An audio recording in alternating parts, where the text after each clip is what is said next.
ETF index mutual funds నేర్చుకుని stock మార్కెట్లో రాణించాలనుకుంటున్నారా? వెంటనే ఈ నెంబర్కి కాల్ చేయండి. నమస్తే రమగారు. నమస్తే జయ. రమగారు, ఇప్పుడు కొంత డబ్బు ఉంది అనుకుందాం ఫర్ ఎగ్జాంపుల్. అలాంటప్పుడు సొంత ఇల్లు కొనుక్కోవాలని ప్రతి ఒక్కరికి ఉంటుంది. సొంత ఇంటికి అలా అందరికీ ఉంటుంది కదా. అలా సొంత ఇల్లు కొనుక్కోవటం మంచిదా ఆ డబ్బుతో, లేకుంటే రెంట్కు ఉండటం మంచిదంటారా? ఏది మంచి ఆలోచన? దీని మీద ఒక సేయింగ్ ఉంది ఇందిరా అక్క పేరు వచ్చేస్తుందా? పొద్దున మాట్లాడదాం అనుకున్నాను, అందుకని ఆ పేరు వస్తుంది.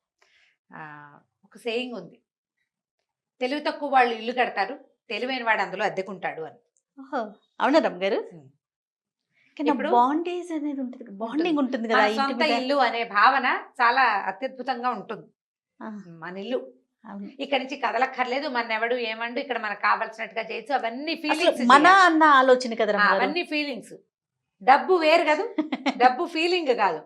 డబ్బు అనేది మదుపు, ఒక చోట మనం లంసంగా ఖర్చు పెట్టడం, సంపాదించాలి. ఫీలింగ్స్కి సంపాదనకి ఏంతో పని, ఫీలింగ్లకు సంపాదన లక్కర్లేదు కదా. పడుకుని ఎక్కడైనా ఆలోచించుకుంటే చక్కగా ఫీల్ అవ్వచ్చు మనం. ఇల్లు అనగానే డబ్బు కాదు, అక్కడ డబ్బుని చూస్తామా మనం? మనం సహజంగా ఏమనుకుంటాం, సొంత ఇల్లు అనేది ఉంటే చాలు, పచ్చడేసుకుని తిన్నా పర్వాలేదు, అవన్నీ మాటలే అని అనుకుంటూ ఉంటాం. అవన్నీ మాటలే. సొంత ఇల్లు అంటే పచ్చడేసుకుని తినేయచ్చు అనేది ఒట్టి మాటలు, పాతకాలపు మాటలు.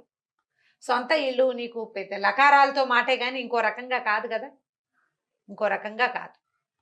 కానప్పుడు ఇప్పుడు చూడు, నేను నన్ను తీసుకో, నేను ఒక 10,000 రూపాయలు రెంట్ పెట్టగలను నెలకి. రెంట్ పోసే బదులు సొంత ఇల్లు కొనుక్కోవచ్చుగా అని నీ బోటి వాళ్ళు సలహా చెప్తారు. సొంత ఇల్లుకి లోన్కి వెళ్ళాలి, దానికి అమ్మ అయ్యా మేనమామ మేనత్త చాలా కావాలా, మనకి డాక్యుమెంటేషన్ ఎన్ని రకాలు చేయాలి. సరే, ఇవన్నీ తిప్పలు పడతాం. ఓ 30 లక్షలు లోన్ తీసుకోవాలి మనం. 30 లక్షలు పెడితే కానీ ఇల్లు రావు, సుమారైన ఇల్లు ఒక సింగిల్ బెడ్రూమ్ కూడా రాదు. సరే, 30 లక్షలు అంటే నెలకి ఈఎంఐ ఎంత పడుతుంది బ్యాంక్లో? దానికి ఇంట్రెస్ట్ 30,000 మనం నెలకి కట్టాల్సి వస్తాం. 30 లక్షలకి 30,000 వేగ్గా, కాస్త అటు ఇటు, కరెక్ట్గా కాదు, కొంచెం దగ్గరగా. ఇప్పుడు మనం నెలకి అద్దెకి పెట్టేది ఇల్లు ఎంతకి? 10,000. 10,000 ఎక్కడ, 30,000 ఎక్కడ? సొంత ఇంటి కోసం నెలకి ఒక 20,000 బరువుని మన మీద పెట్టుకోవాలా మనం? ఫీలింగ్స్ వర్కౌట్ అవుతాయా ఇక్కడ? వర్కౌట్ కావు. ఉండు, నేను పూర్తి చేశాక అప్పుడు నువ్వు అడుగుతాను తర్వాత క్వశ్చన్. సొంత ఇంటి కల ఎప్పుడు? నువ్వు 10,000 రెంట్ ఉన్న ఇంట్లో నువ్వు ఏ 4,000 ఇంటికో వెళ్ళిపోయి ఈ ఇల్లు బాగా సర్దుకుందాం, కొంత జాగ్రత్త పడదామని నువ్వు ఒక 15, 18, 20 లక్షల రూపాయలు కనీసం నువ్వు దాచుకోగలిగితే, అప్పుడు ఆ 20 నువ్వు ముందు ఇచ్చేసి ఓ 10, 12 లక్షలు లోన్కి వెళ్తే నీ 10,000 రూపాయల రెంటు కాస్త అటు ఇటు ఇంకో 2,000 వేస్తే నీ సొంత ఇల్లు వస్తుంది. ఇలాంటి మ్యాచింగ్ ఈ రోజున కుదురుతోందా ఎక్కడైనా? మేము 20,000 రెంట్ కూడా ఇచ్చాము ఓ ఇంటికి. ఇంత రెంట్ పెట్టే బదులు కొనుక్కోవచ్చు కదా, ఇంత రెంట్ పెట్టే బదులు కొనుక్కోవచ్చు కదా అని ఎంతమందో మా కంటి ఎదురుకుండా స్కూల్ పిల్లలుగా ఉండి పెద్దవాళ్ళు అయిన వాళ్ళు కూడా సలహాలు చెప్పారు జయ మాకు. అందరూ 20,000 ఈఎంఐ కడితే సరిపోదు, 20,000 ఈఎంఐతో నాకు 70 లక్షల రూపాయలు ఇల్లు వస్తుందా? నేనుండే ఏరియాలో ఎక్కడో దిగంతాల్లో వస్తుంది, అవుట్స్కట్స్లో. అక్కడి నుంచి నేను రోజువారీ నా జీవితానికి పరిగెత్తి. ఇంత ఆలోచించారు రమ్మగారు, సొంత ఇల్లు ఉందా లేదా? ఎక్కడన్నా ఉండనివ్వండి, మీరు అన్నట్లుగా మనం ఉండే ఏరియాలో మనకు దొరకకపోవచ్చు, ఎక్కడో చోట సొంత ఇల్లు ఉందా లేదా అనే ఆలోచన సహజంగా వచ్చేస్తుంది కదా. కానీ సహజంగా అంటే చాలా తాత్కాలికంగా. ఈ ఖర్చులు మీరు ఒకసారి చూసుకుంటే ఒక వ్యాలిడ్ పాయింట్ చెప్పారు. మనం ఒక 30 లక్షలు పెట్టి ఇల్లు కొనాలనుకున్నప్పుడు కనీసం ఒక 20 లక్షలు మన దగ్గర ఉన్నప్పుడు మిగతా 10 లోన్కి వెళ్తే ఓకే.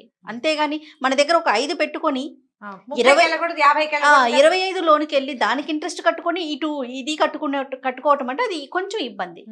ఇప్పుడు ఎక్కడో ఇల్లు కట్టి ఇల్లు కొని, లేకపోతే దానికి సొంత ఇల్లు కొంత లోన్ పెట్టినా దాని మీద రెంట్ వస్తుంది, ఆ రెంట్ కనీసం ఆ ఈఎంఐకి సపోర్ట్ చేస్తుంది, నేను ఇక్కడ ఏదో చిన్న దాంట్లో ఉంటాను అనుకునే ఆలోచన కొంత మటుకు కరెక్ట్. కానీ ఈ ఈక్వేషన్ చూసుకోకుండా దిగచ్చా? సొంత ఇల్లు నా మటుకు నేను అనుకుంటాను జయ, ఇప్పుడు అపార్ట్మెంట్లు వచ్చినాయా, అదేమి సొంత గోడలు మన సొంతం కాదు. అపార్ట్మెంట్లలో మన సొంతం అంటూ ఏం ఉండదు జయ. మనమున్న ఆ 4 గోడలే. నీ దారి నువ్వు పచ్చడి దంచుకోవడానికి వీల్లేదు, నీ దారి నువ్వు ఫంక్షన్లు పెట్టుకోవడానికి వీల్లేదు, మీ ఇంటికి 4 చుట్టాలు రాకూడదు, ఒక మొక్క పెట్టుకోవట్లేదు కదా, మీ ఇంట్లో చంటిపిల్ల అదే పనిగా ఏడవడానికి వీల్లేదు, మీ ఇంటికి వచ్చిన చుట్టం మీ బిల్డింగ్ లోపల కారు పెట్టడానికి వీల్లేదు. ఏమి సొంతదనం అందులో? సొంత అంటే నేల మన సొంతం అయితే సొంతది, అపార్ట్మెంట్లో సొంత ఇల్లు కానేరవు కాదు అసలు. అప్పుడు కూడా సర్దుకుంటావు. నువ్వు అద్దెంట్లో ఉన్న సర్దుబాట్లే ఈ సొంత అపార్ట్మెంట్లో కూడా ఉంటాయి. నువ్వు నేల కొని లేదా నేల మీద ఉన్న ఇల్లు కొనుక్కోగలిగితే అది చాలా గొప్ప లక్షాధికారుల కళ. ఇప్పుడు కోటీశ్వరుల కళ మాత్రమే తీరుతోంది. సామాన్యంగా మనబోటి వాళ్ళు అంటే middle class upper middle class వాళ్ళ వల్ల కానే కాదు. అంటే మనం ఉండే ఈ సరౌండింగ్స్ లో మనం కొనుక్కోలేకపోతాం. దిగంతాల్లో కొంటావు, అది నువ్వు ఎంజాయ్ చేయవు కదా. వేరే వాళ్ళకి ఇవ్వాల్సి. దిగంతాల్లో ఉన్న ఇంటికి చక్కగా 300 గజాల స్థలము, మధ్యలో చిన్న ఏమంటారు బొమ్మరిల్లు లాగా ఇల్లు సరదాగా బాగానే ఉంటుంది. అక్కడ రెంట్ రాదు, మనం ఉండలేము. ఆ వచ్చిన రెంట్ నీ ఈఎంఐని సపోర్ట్ చేయదు, నువ్వు వెళ్ళి ఉండలేవు, ఆ ఇల్లు పాడైపోతుంది. ఎందుకు వృధా? అందుకని చిన్న ఏజ్లో ఈ సొంత ఇళ్ళకి తొందరపడకూడదని భావిస్తాను. నా ఐడియా ఇది. ఇప్పుడు చిన్న పిల్లలే మనకి అడ్వర్టైజ్మెంట్ కనిపిస్తాయా, ఆ కుర్రాడికో 32-30 ఏళ్ళు ఉంటాయి, ఇంత చిట్టి పిల్లాడు ఉంటాడు, వీళ్ళు ఒక పెద్ద ఫ్లాట్ కొనుక్కున్నట్టు చూపిస్తారు. అడ్వర్టైజ్మెంట్స్ చూస్తున్నావా? మనల్ని లాగుతారు అందులోకి. ఒక 32-33 ఏళ్ల కుర్రాడంటే వాడికి ఉద్యోగం వచ్చి ఒక 8 ఏళ్ళు అయి ఉంటుందా కనీసం? అయిందా? ముందొస్తే ఎర్లీగా ఇలా ఏ పోస్ట్ గ్రాడ్యుయేషన్ అవగానే ఉద్యోగం వచ్చేసిన పిల్లలకి 30-50 లక్షల జీతాలు రావు. 8 lakhs 6 lakhs ప్యాకేజెస్ తక్కువ ఉంటాయి కదా. ఏదో ఐఐటీల వాళ్ళకి ఎవరికో ఒకడికి వచ్చిందని చూస్తాం. 2 కోట్ల ప్యాకేజ్, 1 కోటి రూపాయల ప్యాకేజీ. అందరికీ రావు చూడు. అవన్నీ వస్తాయి అందరికి? ఎలాగండి? రాదు. కొద్ది మందే ఉంటారు. వాళ్ళ సంగతి వదిలేద్దాం, మీడియంగా ఉండే వాళ్ళ సంగతి చూద్దాం. ఇప్పుడు పెళ్ళయి ఈ పిల్లాడికి పెళ్ళి ఎప్పుడు అవుతుంది? 24వ ఏట ఉద్యోగం వస్తే 28వ ఏట పెళ్ళి అయింది అనుకో. ఈ 24 నుంచి 28 దాకా సొంత ఇంటి కోసం ఆలోచించి దాస్తాడా పిల్లాడు డబ్బులు? ఏం దాచాడు, హాయిగా ఉడాయించేస్తాడు. అయితే కానీ రమ్మగారు మీరు ఇట్లా అంటున్నారా, ఇవాళ రేపు మగపిల్లలు కానీ ఆడపిల్లలు కానీ సొంత ఇల్లు కొనుక్కున్నాకే పెళ్లి చేసుకోవాలి అనే ఆలోచనలో లేరా? చెప్పన్నారు ఒకళ్ళిద్దరేనా? ఎందుకు రమ్మగారు చూస్తున్నావు జయ, నువ్వు నిజంగా లైఫ్ లేదు. చాలా మంది పిల్లల్ని చూడండి, కొంచెం సెటిల్ అయ్యాక పెళ్లి చేసుకోండి. సెటిల్మెంట్ అంటే ఏంటి? సొంత ఇల్లేనా? అదే కదా మరి అలా ఆలోచన. అబ్బే నీకు ఎలా ఉంది, మబ్బులో నీళ్ళు చూసి ముంతలో నీళ్ళు పోసుకోవటం. యాక్చువల్గా జయ ఇది వేరే పాయింట్, కానీ నేను నీకు ఒక వాలిడ్ పాయింట్ చెప్తా చూడు. పెళ్ళి ఎందుకు చేసుకుంటారు? నువ్వు సమాధానం చెప్పద్దు, వినే వాళ్ళందరికీ ఈ సమాధానం తెలుసు. వివాహం కావాల్సింది ఏమిటి మనకి? సరైన వయసులో నువ్వు జీవితాన్ని ఒక సహధర్మచారితో అబ్బాయో లేదా సహధర్మచరుడితోటి అమ్మాయో జీవితాన్ని కలిసి ఎంజాయ్ చేయటానికి, కలిసి ఉండడానికి, మన వంశం ముందుకు వెళ్ళటానికి, మనకు ఫ్యామిలీ ముందుకు వెళ్ళటానికి.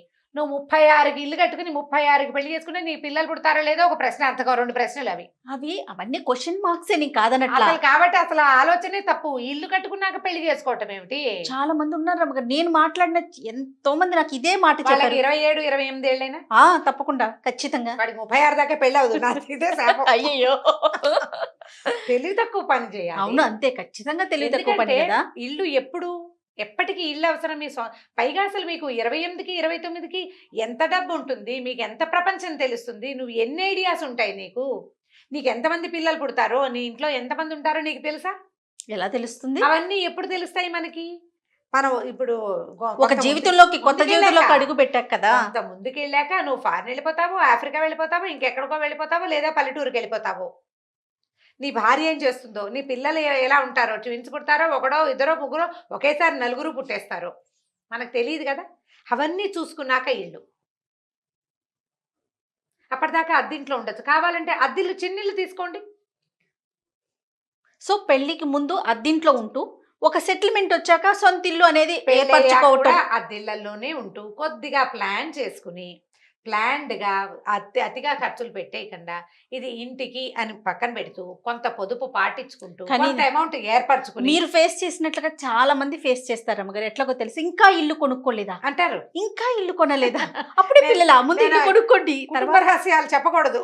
నేను ఒకటి చెప్తాను, నేను దగ్గరుండి పెళ్లి చేసిన మా మరుదులు కూడా, అంటే నా సొంత మరుదులు కాదు, మా చిన్నమామ గారి అబ్బాయి కూడా మాకంటే ముందు వాడు. అసలు మా పెళ్ళి అయినట్టుగా 10th క్లాస్ చిన్న పిల్లాడు, వాడు కూడా సలహా చెప్పాడు నాకు, తీసుకోవాలి వదినా, ఏమిటి ఇంతంత పెట్టేస్తున్నాడు అన్నయ్య రెంట్లు వేస్ట్ కానీ. వాడు ఇల్లు కొనేసుకున్నాడు, వాడు ఒక అపార్ట్మెంట్ కొనేసుకున్నాడు. అప్పటికి చకచకా చేసేస్తారు. అంటే నీకు ఎలా ఎప్పుడు అవకాశం వస్తుంది? నీకు అంత పెద్ద అమౌంట్ జీతాలు ఉన్నప్పుడు, ఫ్యామిలీ సపోర్ట్ ఉన్నప్పుడు కుదురుతుంది. ప్లస్ ఇవాళ రేపు సాఫ్ట్వేర్ పిల్లలు ఉంటున్నారండి, వాళ్ళకి వాళ్ళకి ట్యాక్స్ మంచి కోసం జీతాలు. అనేసి Hmm. ఒక ఇల్లు కొనుక్కొని దాన్ని ఈఎంఐ రూపంలో అట్లా కన్వర్ట్ అలా చేసుకొని మార్చుకుంటారు. అలా ముందుకెళ్తున్నారు. అలా అవకాశం ఉన్నవాడు చేస్తాడమ్మా. అవకాశం లేని వాడు ఏం చేయాలి? డబ్బులు పూల్ చేసుకుని అప్పుడు ఇంటికి వెళ్ళాలి. అప్పుడు ఇంటికి వెళ్ళాలి. నువ్వు ఇచ్చే రెంట్, నువ్వు కట్టాల్సిన ఈఎంఐకి దగ్గర సంబంధం ఉండాలి. నువ్వు 10,000 రెంట్ ఇచ్చేవాడి 30,000 40,000 ఈఎంఐలు ఉన్నవి మాత్రం పెట్టుకోకూడదు. అవి తెలివి తక్కువ పనులు. ఉద్యోగాలు ఏదన్నా అవ్వచ్చు, వ్యాపారాలు ఏదన్నా అవ్వచ్చు, ఏదైనా కావచ్చు. రిస్క్ మనం తల మీద పెట్టుకోవటమే కదా. ఇల్లుంటే బాగుంటుందంటే ఇల్లుంటే మాత్రం అది ఎప్పటికి సొంతం అవుతుంది? ఆ మొత్తం వాటికి ఆ 15 సంవత్సరాల్లో 18 సంవత్సరాల్లో బ్యాంక్ లోన్ ఉందా అన్నాళ్ళు ఆ ఇల్లు మన సొంతది కాదు. అంతేగా, మన సొంతం కానే కాదు. అది నాకైతే అద్దెళ్ళు అయితే హాయిగా 3-4 ఏళ్ళ తర్వాత ఇల్లు బాగోలేదంటే మారిపోవచ్చు. సొంతలు అయితే చచ్చినట్టు అందులోనే ఉండాలి. ఎన్ని ఇబ్బందులున్నా, విసుగ్గా ఉన్నా, చికాగ్గా ఉన్నా చేయాలి. అంటే నేను దీన్ని సపోర్ట్ చేస్తున్నాను అనుకోకు నువ్వు, నా అవుట్లుక్ చెప్తున్నాను అనమాట. నిజంగా నేను ప్రతి 3 ఏళ్ళకి ఇల్లు మార్చేసినప్పుడు చాలా హాయిగా ఉన్నాను. 5 ఏళ్ళ నుంచి సొంత ఇంట్లో ఉండి నాకు విసుగ్గా ఉంది. ఎప్పటికీ ఇదే అయ్యో, ఇల్లు మారిపోతే బాగుండు అనిపించేస్తుంటుంది నాకు. లోపల రీమోడలింగ్ చేయించండి అమ్మగారు, కొత్తగా అనిపిస్తుంది. అప్పుడు అవును, మీకు. అన్ని మార్చేసుకుంటే ఎలా అప్పుడు ఉంటుంది? కొత్తగా అనిపిస్తుంది. అవన్నీ టైం ఏది అసలు మనకి? ఇప్పుడు ప్లాన్డ్ గా చేయాలి ఇల్లు కొనుక్కునే వాళ్ళు.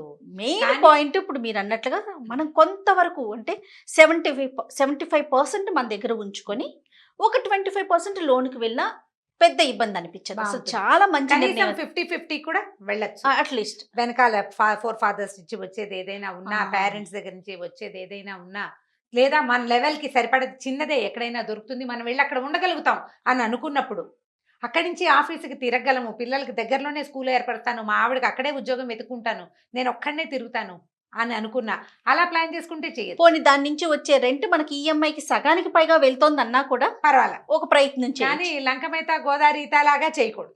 ఏంటండి లంకమేత గోదావరి ఈత. లంక మేత? లంక ఇప్పుడు లంకలో ఉంది మన భోజనం. లంక అంటే ఏమిటి? గోదావరి మధ్యలో ఉంటుంది. ఇదంతా ఈదుకుంటూ వెళ్ళి అక్కడ తింటావు. మళ్ళీ ఇంటికి రావాలంటే అదంతా మొత్తం ఈదుకుంటూ ఇంటికి అరిగిపోతుంది, నువ్వు తిన్నదంతా అరిగిపోతుంది. కాబట్టి అలా చెయ్యొద్దు. ప్లాన్డ్ గా చేయండి, పొదుపు చేసుకోండి. దానికోసం ఈ పెళ్లి అయ్యే లోపల 28కి పెళ్లి చేసుకోకుండా 36 దాకా వెయిట్ ఇంటి చేద్దాం కోసం అనుకోకండి. ఇల్లు తర్వాత అయినా కొనుక్కోవచ్చు. చక్కగా తొందరగా పెళ్లిళ్ళు చేసుకోండి. సుఖవంతమైన సంసారం, సంతానం, పిల్లల్ని జల్లల్ని చూసుకుని అప్పుడు మన అవసరాన్ని బట్టి ఇల్లు కొనుక్కోవచ్చు. భార్యామణులందరూ ఇవాళ రేపు ఉద్యోగాలు చేసే వాళ్ళే ఉన్నారు. లేకపోతే అమ్మాయి డిగ్రీ అమ్మాయినే పెళ్లి చేసుకుంటే దాన్ని చక్కగా ఏ ఎంబీఏ ఎంటెక్కవో లేకపోతే ఏదో ఒకటి పైకి చదివించండి. ఒక 3-4 ఏళ్ళు కష్టపడి చదువుకున్న ఆడపిల్లలు ఏదైనా శుభ్రంగా ఉద్యోగం చేసుకుంటారు. ఇద్దరు సొంతంగా కూడా ఏదైనా చిన్న పని అయినా చేసుకోవచ్చు. ఇవాళ రేపు ఇద్దరు 10,000 కలిసి సంపాదించుకుంటే ఆడపిల్ల బయటికి వెళ్ళట్లేదు అనుకునే కన్నా ఇంట్లో కూర్చొని 10-15 వేలు సంపాదించుకున్నా బాగా చాలు కదా. ప్రయత్నం చేయండి. ఆడ మగ ఇద్దరు ఉద్యోగాలు చేసుకుని సంపాదించుకునే రోజు ఇది. అట్లా ప్లాన్ చేసుకుంటే చక్కగా సరిపోతుంది. రైట్ రామ్ గారు, నమస్తే. నమస్తే జయ.